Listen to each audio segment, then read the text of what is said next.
ये थोड़ा पीछे नहीं हो सकते? फाइल रखी जाएगी, पढ़ने का आसान हो जाएगा। मैं ऐसे हो जाऊंगा ना फाइल पढ़ने के लिए। थोड़ा सा करो, मैं ऐसे हो जाऊंगा। ठीक है बस।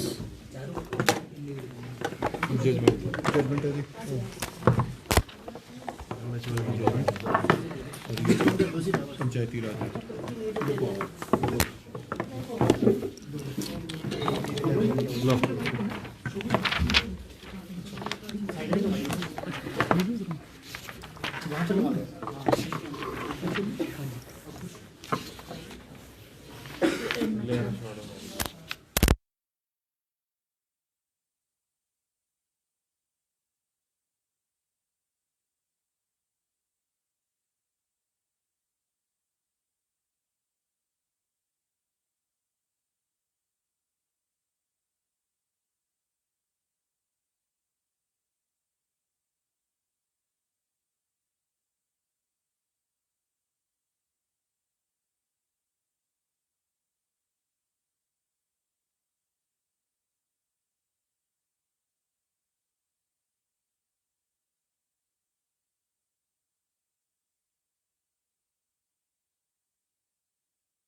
नव वर्ष में आप सब पत्रकार बंधुओं का स्वागत है।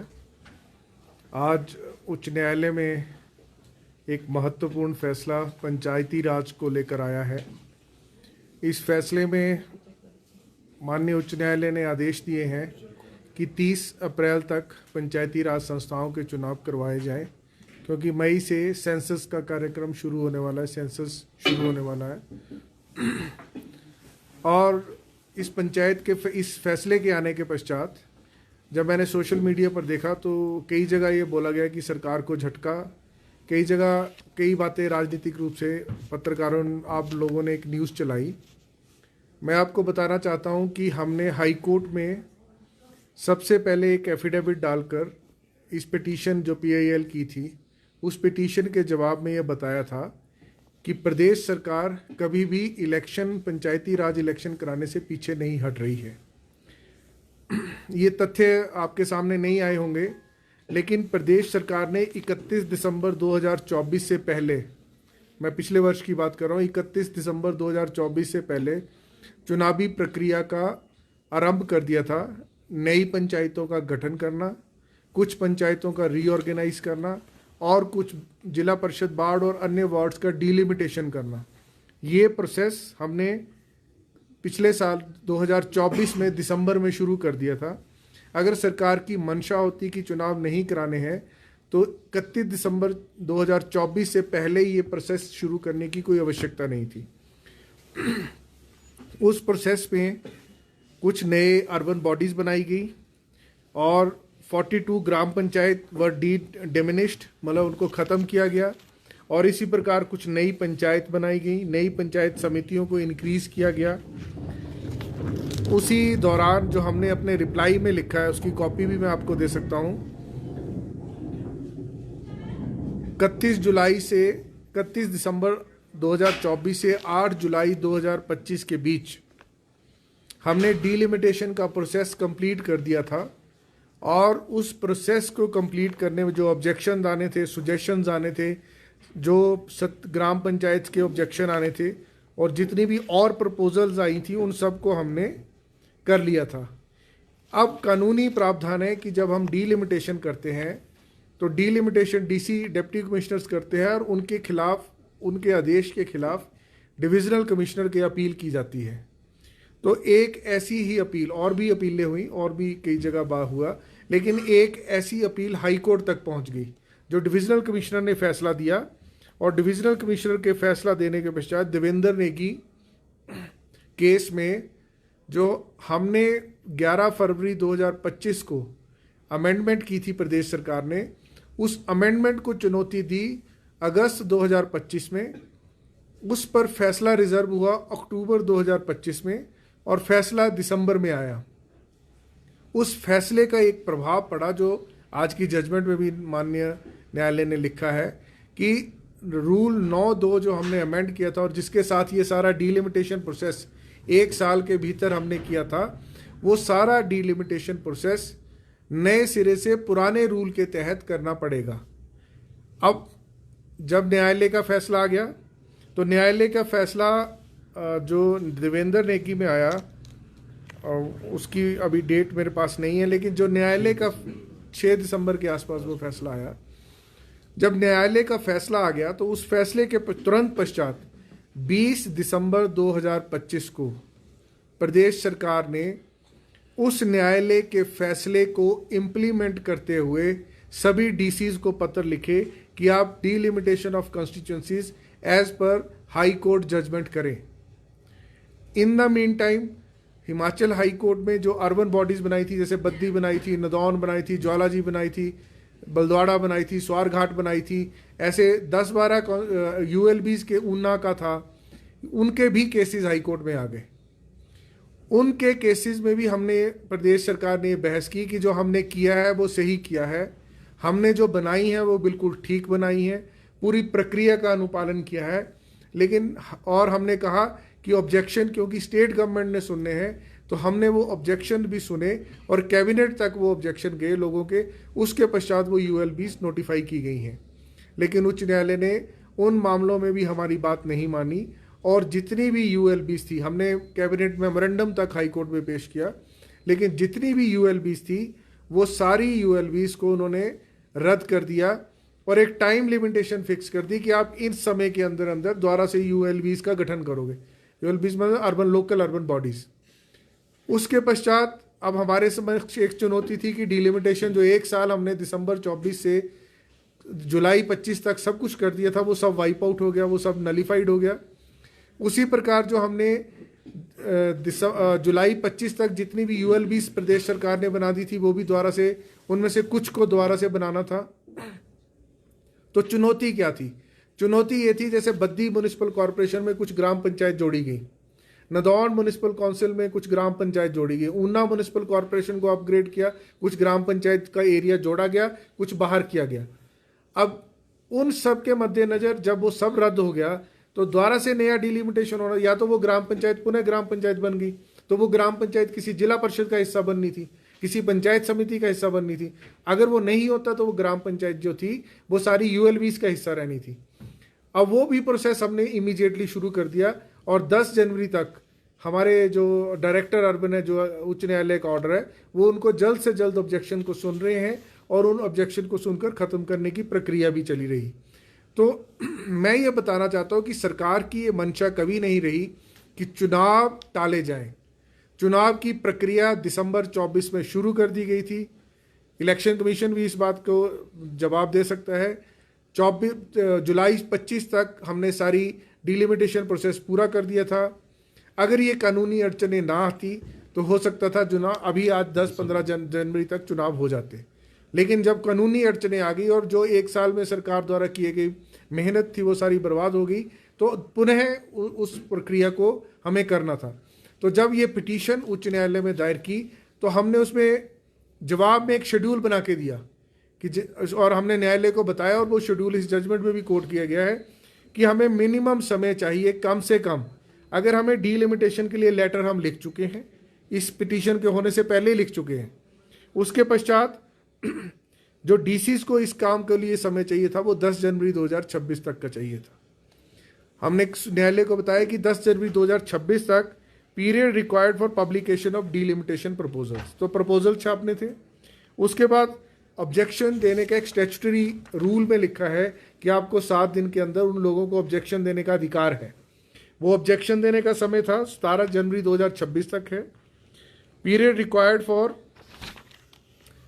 ऑब्जेक्शन जो लोगों ने दिए हैं उनको सुना भी जाएगा। उन ऑब्जेक्शन को सुनने के लिए 7 दिन का समय है, हमने वो 7 दिन का समय लिया रखा था जो न्यायालय के समक्ष रखा था। अगर कोई डिविजनल कमिश्नर की अपील होती है जैसे पहले हो चुकी है तो उसके लिए हमने 4/2/26 10 दिन का टाइम है, एक्ट में 10 दिन का टाइम है, उस 10 दिन में करना था। Period for here and decide the appeal, जो डिविजनल कमिश्नर ने 15 दिनों में उस अपील को डिसाइड करना था। और फाइनल पब्लिकेशन जो हमने 24/2/26 तक करनी थी। उसके पश्चात अब 24/2/26 के पश्चात 1 महीने का समय है कानून के अनुसार रोस्टर बनाने का। अब वो समय हमने दिया था कि हम 24/3/26 तक रोस्टर बना देंगे। परंतु न्यायालय ने कहा कि आप 1 महीना नहीं लोगे, आप सिर्फ 4 दिनों में रोस्टर बनाएंगे। अब इतने प्रदेश की 3242 पंचायत 43 पंचायतें हैं, 10 से 25 यूएलबीज हैं, इन सब का रोस्टर बनाने में कुछ समय लगेगा, जो मुझे लगता है कि 4 दिन का समय बहुत कम समय है। उसके पश्चात न्यायालय हाई कोर्ट की एक जजमेंट है मनीष धर्मायक केस में। अब न्यायालय ने उस पर कोई ज़्यादा टिप्पणी नहीं की, लेकिन वो भी इसी डिवीज़न बेंच का फैसला है जिससे सरकार, और वो आज का फैसला नहीं है 2021 का फैसला है, जिसमें न्यायालय ने कहा कि आप रोस्टर छापने के पश्चात रोस्टर पब्लिकेशन के बाद 3 महीने का समय देंगे जनता को ऑब्जेक्शन करने का, उन ऑब्जेक्शन को सुनने का और उनको अपील दलील करने का।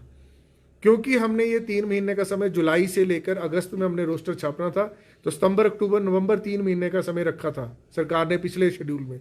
लेकिन क्योंकि ये सारे फैसले आने से बीच में डिजास्टर लग गया, डिजास्टर आने से जिसमें इस बार पर पहली बार माननीय उच्च न्यायालय ने भी हमारे यहाँ डिजास्टर फंड बनाया, डिजास्टर रिलीफ फंड बनाया। तो सब हम लोग जानते हैं कि कितनी बड़ी ग्रेविटी का डिजास्टर हिमाचल प्रदेश में आया था। उसके मद्देनजर हमने शेड्यूल दिया था उच्च न्यायालय को कि आपके फैसलों की अनुपालना में 24 मार्च से लेकर अप्रैल, मई, जून 3 महीने का समय आपने ही निर्धारित किया है, उस समय के अनुसार हमें करना पड़ेगा। अब न्यायालय ने कहा कि आप 4 दिन में उस रोस्टर को बनाएंगे 24 से लेकर 28 के बीच में, और इमीडिएटली इलेक्शन कमीशन अपने नोटिफिकेशन करेगा और इलेक्शन डिक्लेयर कर देगा।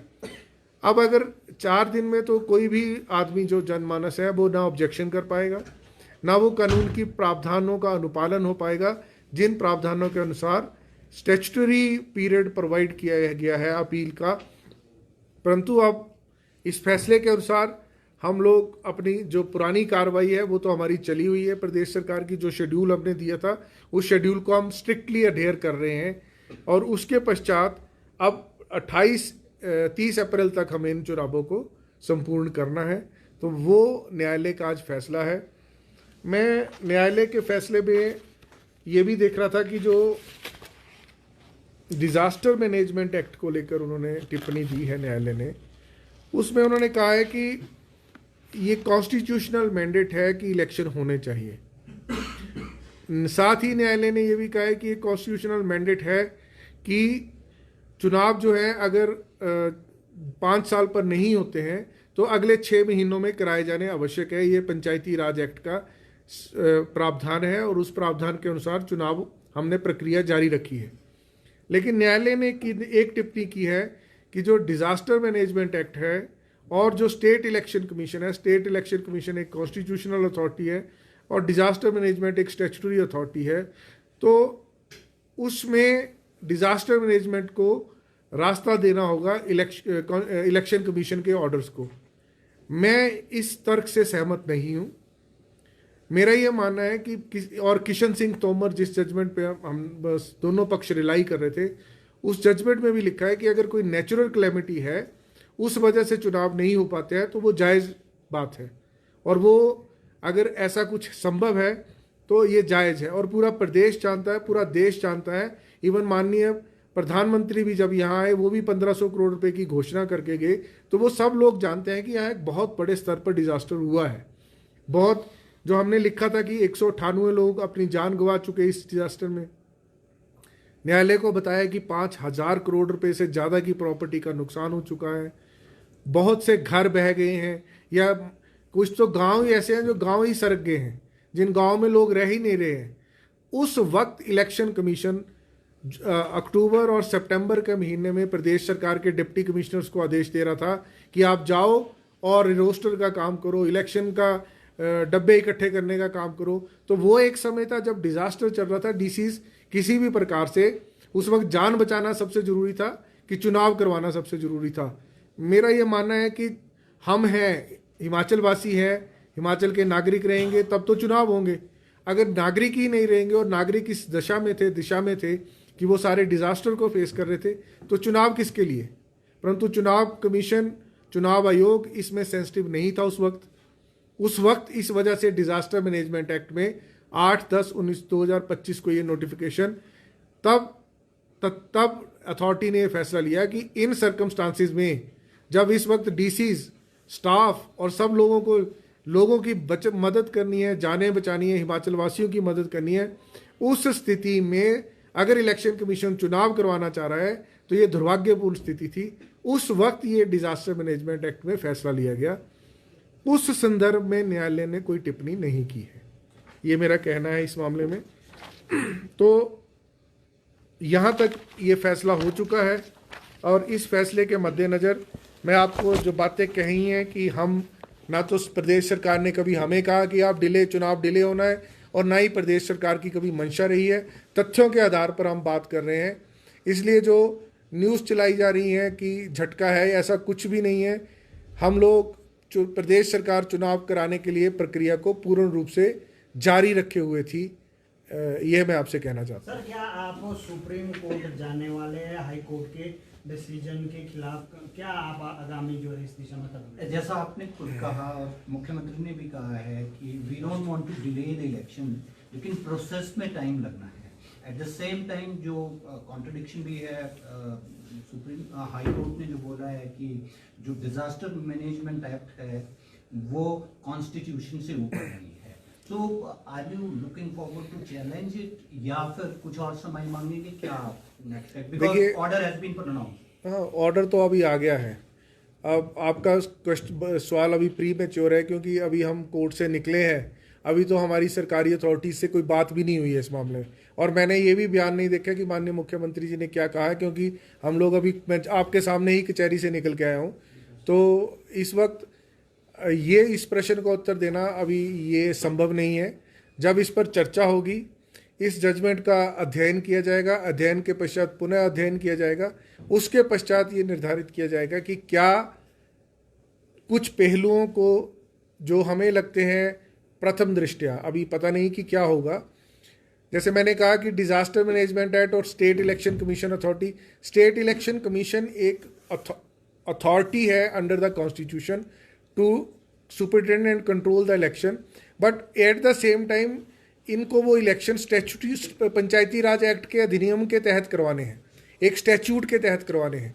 तो इसमें यह भी दलील दी जा सकती है, अगर मैं प्रथम दृष्टया कहूँ, कि पंचायती राज एक्ट तो हिमाचल प्रदेश का कानून है, विधानसभा ने बनाया, और डिजास्टर मैनेजमेंट एक्ट पार्लियामेंट ने बनाया है। तो पार्लियामेंट का कानून हिमाचल प्रदेश पंचायती राज के कानून से ऊपर नहीं हो सकता, पर नीचे नहीं हो सकता है। तो ये भी एक तथ्य है, तर्क है।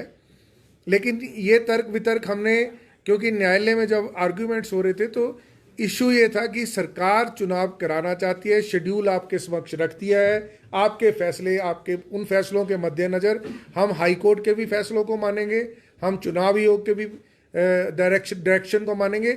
जैसे हाई कोर्ट का फैसला प्रदेश सरकार पर बाध्य है, वैसे हाई कोर्ट का फैसला इलेक्शन कमीशन पर भी बाध्य है। इलेक्शन कमीशन ये नहीं कह सकता और जो कि मैं हाई कोर्ट के फैसलों को नहीं मानूंगा, वो कह ही नहीं सकते, और ना ही उन्होंने कहा। ये इसलिए इस संदर्भ में अभी मैं आपसे कुछ ज़्यादा नहीं कहूँगा। जब हम, आप कल तो अगले दिन छुट्टियां हैं हिमाचल, सेकंड सैटरडे संडे, जब भी इस पर चर्चा होगी, बातचीत होगी, तो इस पे फैसला लिया जाएगा। 43E का जो मैंडेट है क्या लीगल ऑप्शंस ओपन हैं हिमाचल प्रदेश सरकार? देखिए, मैंने आपको पहले ही कहा, और हमारे पास आप 243E को पढ़ें कॉन्स्टिट्यूशन में, वो है ड्यूरेशन ऑफ पंचायत। शब्द लिखा है कॉन्स्टिट्यूशन में ड्यूरेशन। ड्यूरेशन का मतलब है पंचायत की अवधि कितनी होगी, हिंदी में मैं आपसे बताऊं तो वो अवधि जो है वो तय की गई है, वो 5 साल तय की गई है, नो लॉन्गर। तो ये संविधान में प्रावधान किया गया है। तो पंचायत की अवधि तो 5 वर्ष ही रहेगी और उससे आगे नहीं बढ़ेगी। जैसे ही 5 वर्ष हो जाएंगे वो पंचायत डिसॉल्व हो जाएंगी। लेकिन जब आप हिमाचल प्रदेश पंचायती राज एक्ट में देखते हो तो वहां पे एक प्रावधान किया गया है इसी संविधान के प्रावधानों के अनुसार कि अगर किसी वजह से पंचायत डिसॉल्व हो जाती है, जैसे मानो अभी 21 जनवरी को या 31 जनवरी को पंचायतें डिसॉल्व होनी है तो वो डिसॉल्व हो जाएंगी। तो पंचायती राज एक्ट में ये प्रावधान है कि 6 महीनों के अंदर अंदर आपको चुनाव कराने पड़ेंगे। तो वो 6 महीने कब से शुरू होंगे? 31 जनवरी से। तो 31 जनवरी से हमें अगले 6 महीनों के अंदर चुनाव कराने हैं। लेकिन हम तो ये भी नहीं, हमारी मंशा ये भी नहीं थी, हम तो 24 मार्च 2026 तक डिलिमिटेशन करने जा रहे थे, complete in compliance of high court orders. तो ऐसा जो अफवाह फैला दी गई, जो एक परसेप्शन क्रिएट कर दी गई कि सरकार नहीं कर रही है, सरकार नहीं कर रही है, ऐसा कुछ भी नहीं था। आप मुझे बताएं, म्युनिसिपल कॉरपोरेशन शिमला का इलेक्शन कब ड्यू था? पिछली बार मई 2022 में ड्यू था। वो इलेक्शन कब हुआ शिमला म्युनिसिपल कॉरपोरेशन का? वो अप्रैल और मई 2023 में हुआ, सरकार बदलने के पश्चात, जबकि वो पिछली सरकार में होना चाहिए था। तब तो इलेक्शन कमीशन ने ये ह्यू एंड क्राई रेज नहीं किया। इलेक्शन कमीशन ने हाई कोर्ट के फैसलों को माना। इलेक्शन कमीशन ने कहा कि जो हाई कोर्ट ने फैसले दिए हैं हम उनके अनुसार काम कर रहे हैं। आज जब हाई कोर्ट ने फैसले दिए तो इलेक्शन कमीशन कह रहा है कि हम अपना शेड्यूल जारी कर चुके हैं। इलेक्शन कमीशन ने इन बिटवीन ये भी कह दिया कि हमने तो मॉडल कोड ऑफ कंडक्ट लगा दिया। इलेक्शन प्रोग्राम आया नहीं, मॉडल कोड ऑफ कंडक्ट लग गया। आप रैंसम वाला, आप सरकार को सारे काम करने से बाधित कर दोगे इस तरह से।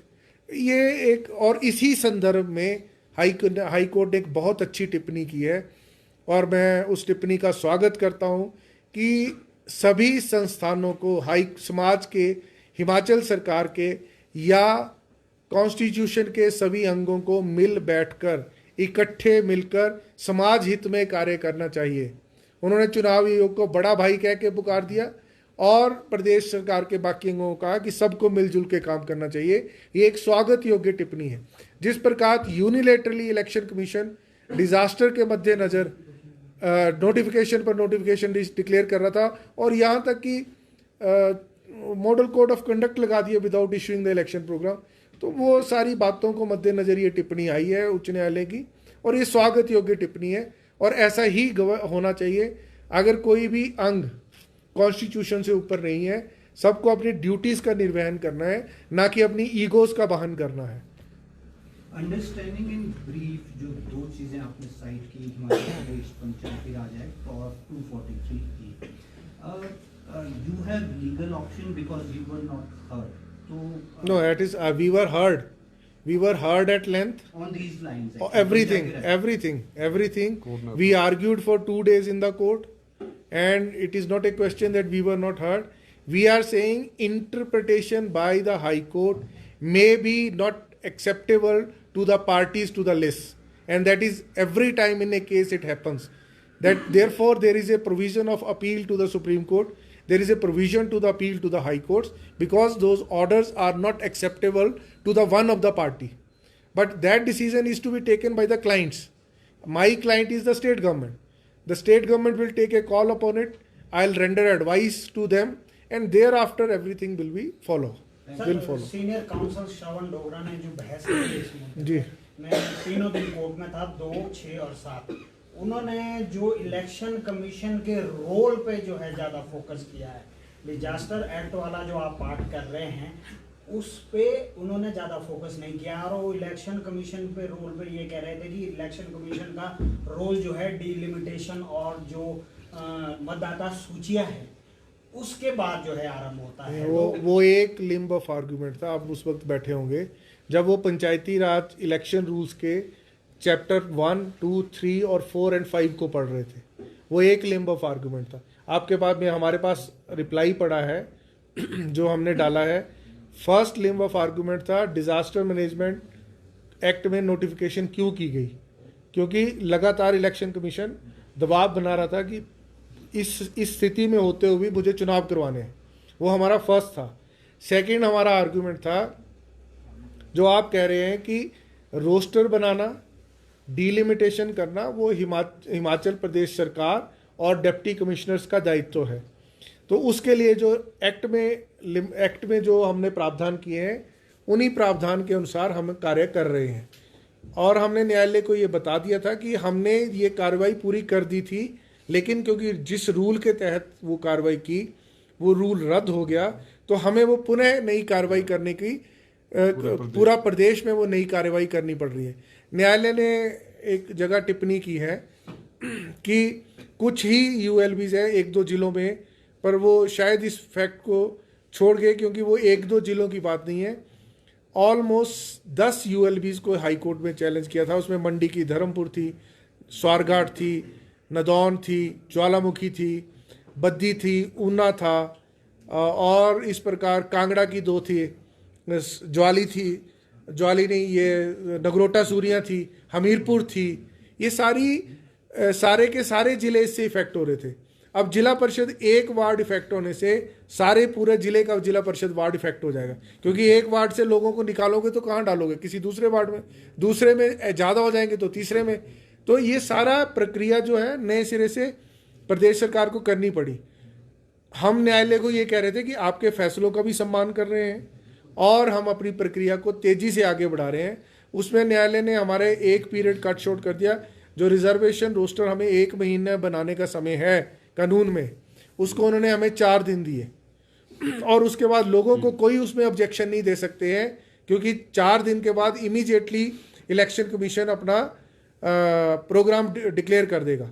तो अगर 28 फरवरी के बाद इलेक्शन कमीशन अपना प्रोग्राम डिक्लेयर कर देता है तो कोई भी आदमी चुनावी रोस्टर के खिलाफ इस बार ऑब्जेक्शन नहीं दे पाएगा, जो मेरे अनुसार कानून की प्रक्रिया के खिलाफ है। ये मेरा मानना है। As Chief Minister said, you have options open for the period of the school and institutions being open during this period of court ने दिया है। देखिए, कोर्ट ने कहा कि आप टीचर्स को चुनावी ड्यूटी में ना लगाएं, किसी और स्टाफ को लगाएं।